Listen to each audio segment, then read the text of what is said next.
What's going on, guys? Aaron from Top Tier Gaming here, and today I am coming at you with a hand trap tier list video where I'm going to be ranking all of the hand traps and where they sort of fall into place this format. And this is essentially going to be like for the upcoming nationals, right? Like we are heading into nationals in about a month. So this is going to be relevant for this nationals format, and hand traps are really interesting because the last couple of months have been really weird for them. Like we started with Despia coming out, like the Fallen of Albaz structure deck. And hand traps fell off really hard. They weren't being played in almost anything. And then gradually, slowly over like a slope, they've been gaining popularity, and now I think they're back in full force. So hand traps have sort of evolved very interesting this format. And yeah, I think it'll be super interesting to sort of rank them on a tier list and talk about them. Just letting you guys know, Discord link down below if you want to like follow the channel more closely, along with all of our other social media links. They are down there as well. Also, I have set a small little goal for the channel. I think it would be super awesome to hit 10,000 subscribers by the end of the year. So if you do enjoy this video and you like Yu-Gi-Oh content, be sure to like and subscribe. It really helps me and what I do here on the channel. But without further ado, let's start ranking some hand traps. Alright, starting off with the first hand trap here, Ash Blossom. I think it's pretty obvious she's a meta pick. She's been super good like ever since Branded Fusion was like introduced. Like she's been back on the map. Like back in Prank Kid format, Ash actually fell off very hard. But no, she's been super good since Branded Fusion came out because she's so high impact for that. She stops most decks. She does have a couple of decks where she isn't going to stop anything by herself. Like she's not that great versus Sword Soul. But a lot of hand traps, you need two of them anyways to really stop a turn. But Ash is by far like one of the meta hand trap picks going into nationals. Cherries. Winter Cherries is an interesting one. I'm going to say she's situational, depending on like the deck you're playing, because she can be played in Fluanderies. I'm not saying that's like the best pick, but like she's very, very good, and she can hit a couple of things this format that's not bad, like Hauki Fibrax, Mirror Jade. Like she has a couple of really good hits. That being said, like she's really for tier 0 formats where there's one deck that's dominant and you can cherries away their main card. So it's sort of hard to pick between situational and not this format. But I think I'm going to go with not this format. Again, only one deck is really going to be playing her, and I do think actually there's one other deck that can sort of play this card, and it's Adagnister. I think you can side a couple of these with like an Underworld Goddess and then protect yourself from something like that. But yeah, I'm going to go ahead and say not this format. Same thing with Contact C here. This card is not great this format because if you give it to Despia, they're just going to fusion with it into like Guardian Chimera. You give it to Sword Soul, they're going to synchro with it and make Baron. This is really good against decks that lock themselves into specific things, right? So like say against Tri-Brigade, once you use an effect, they have to use only Beasts and Beast Warriors to link with for the rest of the turn, so giving them this stops them in their tracks. Same thing with a deck like Madolche. Petting Censor locks them into specifically Madolche monsters. There's nothing you can make with Contact C, so it stops their turn. It sort of depends which deck is good, whether this card is good or not, but I'm going to go ahead and say it's not this format. DD Crow. I'm going to put DD Crow in the strong pick section because it's really good, and when Despia was looking like it was going to be a super strong powerhouse, which, don't get me wrong, Despia is still a very good deck, but it's not what we thought it was going to be. It's not like it was in the OCG. If it was going to be a Despia meta, I would have put it in meta because as the format progressed earlier on in the format, DD Crow was starting to be mained at 3. If you take a look at my top 4 Sword Soul list from Fort Worth Regional, I was maining 3 DD Crow because Despia was still poised to be one of the better decks in the format, and while it is, it's not being played at the same rate as some of the other decks, so there's no need to main Crow, but Crow hits something in almost every single deck. Like against Sky Striker, you hit Engage, that's super good, or Ray. Salamangreat, you can hit a lot of things. Of course, Dragon Link, you hit a lot of things. Against all of like the Punk decks, this can hit something. It's not great versus like the Therion version. It can be okay versus the ABC version. It's great versus Despia, and it can also hit things versus Sword Soul like the Tenyi. So overall, it's a strong pick, but it's not meta. It's not something you necessarily need to be main decking. Cycle Reader, not this format. Drytron are very good. I think Drytron's a great deck. And really slept on this format overall, but DD Crow is so much better right now because of its versatility. Like, you really need multiple light decks in a format, in my opinion, for this card to be something you really want to play. Like, when Drytron was super popular and Eldritch was super popular, this was, like, super good. And while Eldritch is still pretty good and Drytron are good, they're not being played at such a high rate you need to be playing this card. Droll, I'm putting him straight in meta. I actually think this is the best hand trap this format. Droll is absolutely insane. The way the format evolved with all of the like Dragon Link adventure decks, Punk adventure decks, like ABC, and like so many decks are adding, and multiple times. Like adding Nister's actually been popping up a little more. All of the Cyburst decks essentially can fall prey to this. Or I'm pointing at Droll. The only deck that sort of dodges is Despia if they have branded opening to use in draw phase, otherwise this card destroys them, especially if they're on Allure of Darkness. And Sword Soul is really interesting with this card because if you catch them on a Emergence or a Desires or a Vessel or a Circle, anything you stop them on, or actually this card on that isn't Chixiao Mo Yi, they're losing so much value because they can't search with Chixiao, they're not getting their free draw off Mo Yi. You shut off a lot of their follow-up and a lot of their ceiling if you draw them before that point, and this card can be particularly good in that matchup if you can catch them before that. Otherwise, it's extremely subpar and not like super amazing. But I do think it's like one of the better hand traps this format, and if I was going to Nationals, I'd probably be maining this card, and depending on how the format shifts, that could be true, could not be true, but currently I'd probably be maining 3 of this. Effect Veiler. This is definitely a meta pick right now. I would say that this is being played at 3 in most lists. Veiler is not only a light monster, which is really good for the amount of decks playing Chaos Ruler right now, good old Pepega Ruler. She's also a tuner, which is lining up really well in all the Halki Fibrax decks, or even Sword Soul, just to actually be able to summon sometimes. But yeah, like, it's being played at 3 in most decks, and it's so free. Like, it doesn't have many restrictions except that it has to be used during your opponent's main phase. You know, it doesn't care if something's chain blocked, it doesn't care about a lot of things, and that's why Veiler is definitely a meta pick. Gamma is super strong. I'm putting him in strong pick, and that is because, like, he's coming back in full force. This is a hand trap that fell off extremely hard when Despia became meta, because they chain block all of their important card effects, and Gamma became really hard to use. As Despia sort of fell by the wayside and the format is slowly becoming more solved in what we think is good, Gamma has come back so strong. Like, it's amazing, of course, all the popular Dragon Link decks. It's so good going first or second. Like, this card is just a powerhouse. Absolutely phenomenal card.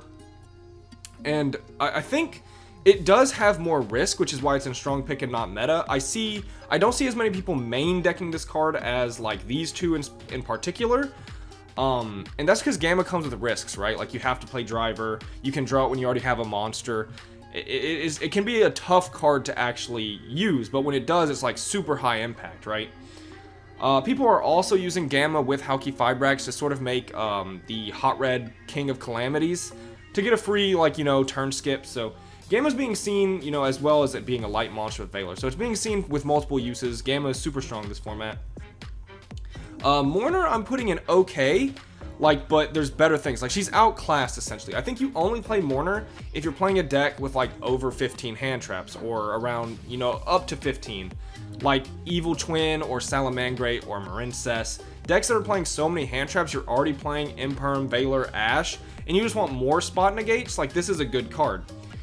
Mourner is just outclassed because she has more restrictions than something like Veiler. Like, you can use this any phase at any time, but it has to be when your opponent special summons a monster, and that makes this very hard to use against, like, quick effects, where, like, if you activate this on their summon, they can chain their effect to this card, and it makes her harder to use than something like Veiler. That being said, she's still very good, and if you have, you know, 3 Veiler, 3 Imperm already in your deck, you can then start to consider Mourner, in my opinion. Ghost Ogre, I'm going to put Ghost Ogre in strong pick. I think, again, this, like Gamma, at the beginning of the format was so terrible because it's just not good versus Despia. You don't hit anything in that deck.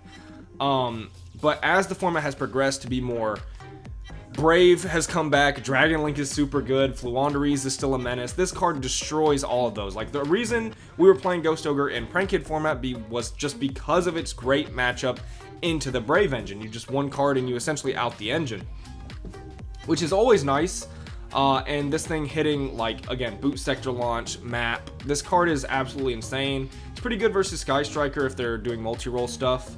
But yeah, I think Ghost Ogre is phenomenal and definitely a really strong pick and something I would consider to main deck again if you have the space. Imperm is definitely a meta pick. Like, these 3 right here are being played at 3 in almost every single deck. I mean, these are just the most consistent, across the board, generic hand traps. And that's sort of where they find themselves being played in such high ratios in almost every single deck. They're just so good. Imperm being usually even better than Valor, except for the fact that Valor is a monster, which is like a light and a tuner. Besides those implications, you know, this dodges Triple Tactics Talent and Called by the Grave. So they have their ups and downs. You can draw this as 6th card, but yeah, these 2 are both meta picks for sure. Lancea is going to go in not this format, and that is because there's not enough decks banishing. Like, this really only hits Fluandereeze in my opinion. You can hit like the Tenyis with it, which is okay, but honestly, there are better cards you should be siding, so I don't think Lancea is worth the side. The only reason you would play this is if you're running Sanctum in your side deck, or you're running Dagda in your side deck, because then it's worth running at least one of this. Nibiru, this one's tough. It's hard to choose between strong pick and meta. Nibiru isn't being mained like it was in Pranked format or even formats before, where there was 3 in almost every single deck.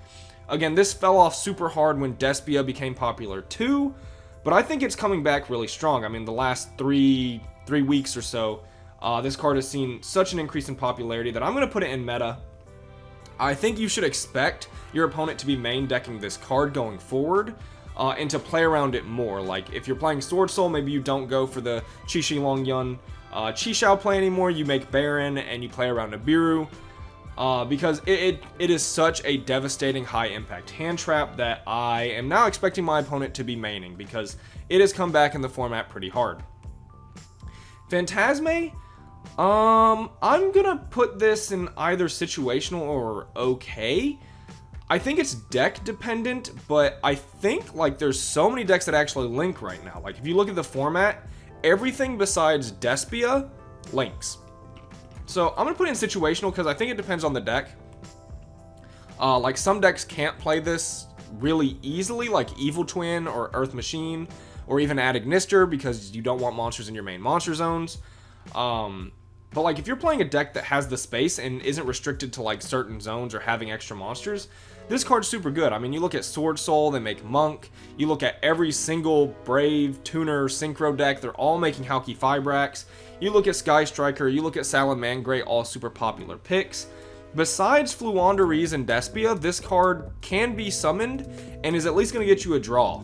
And I think in some decks like Tri-Brigade, this card's pretty good because it saves your Tri-Brigade monsters from like Valor and Imperm. So it's something to consider. I think if you're playing something like Dragon Maid, where he's a level 7 or higher dragon, or even Dragon Link, where he's a dragon, it can be like a decent option. I do think this is being slept on right now because so many decks are linking. But again, it's not the greatest, right? So, Retaliating C, not this format. Like, it can hit Drytron, which is pretty good. But like, the real problem is Despia, a deck you would want to hit with this card. They don't really care if they're playing under Macrocosmos or not, because all their effects work off Banish as well. I think you would only play this card if you're on a deck like Traptrix, where you can benefit from this being a level 4 insect that can just special summon itself and like search Mantis. But besides Traptrix in specific, I'm going to put this in not this format. D-Shifter is always situational. Like, not every deck's going to be playing this card. It is pretty much just for Fluandereeze, potentially Madolche, potentially Traptrix. Some variants of Grand Maju, like, almost no deck's playing this card. When you're playing this deck and you're playing Fluandereeze, you know, it's way above meta, okay? Like, it's the best hand trap if your deck is using it correctly.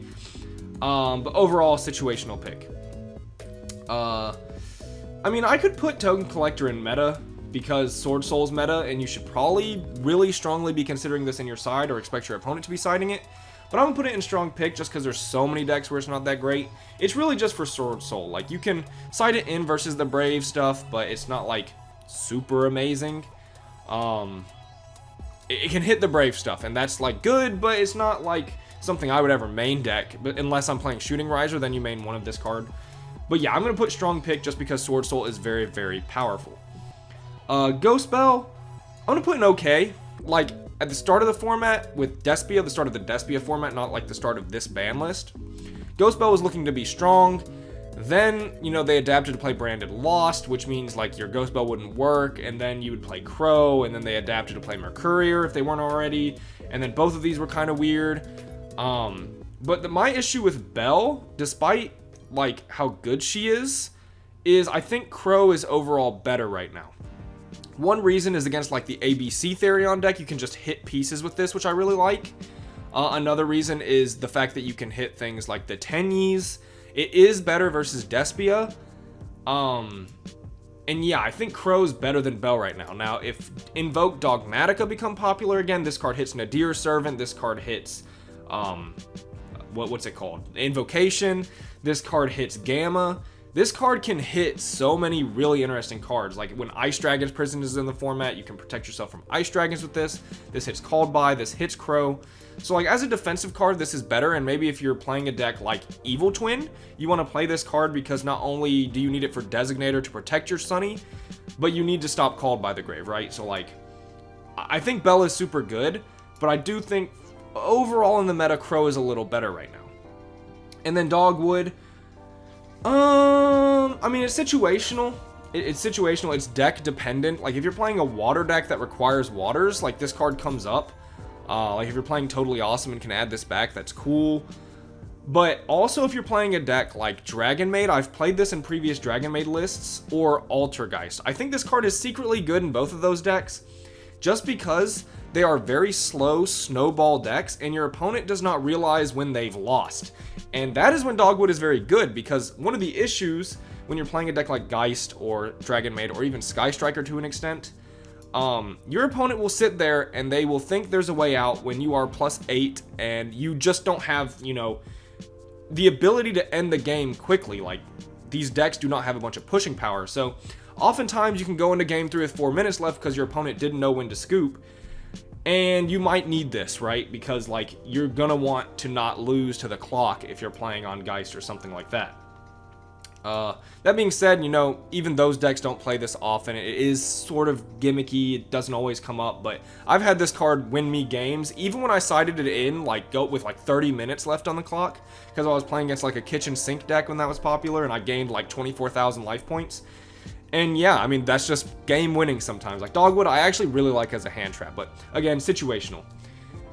That is going to be it for this hand trap tier list. Let me know what you guys think down below, where you would rank these hand traps differently, or what you think of my list going into the Nationals format.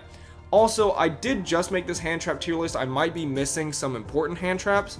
I know this doesn't have all of them, like it's missing Saravis and like Herald of Orange Light. But I just didn't feel like Herald of Orange Light is even more specific than a card like D-Shifter, and I didn't really want to add it. So yeah, if there's any hand traps you think I should add to rank, leave that down in the comments below as well. That being said, if you did enjoy this video, leave a like, subscribe. This has been Aaron from Top Tier Gaming. Bye, YouTube.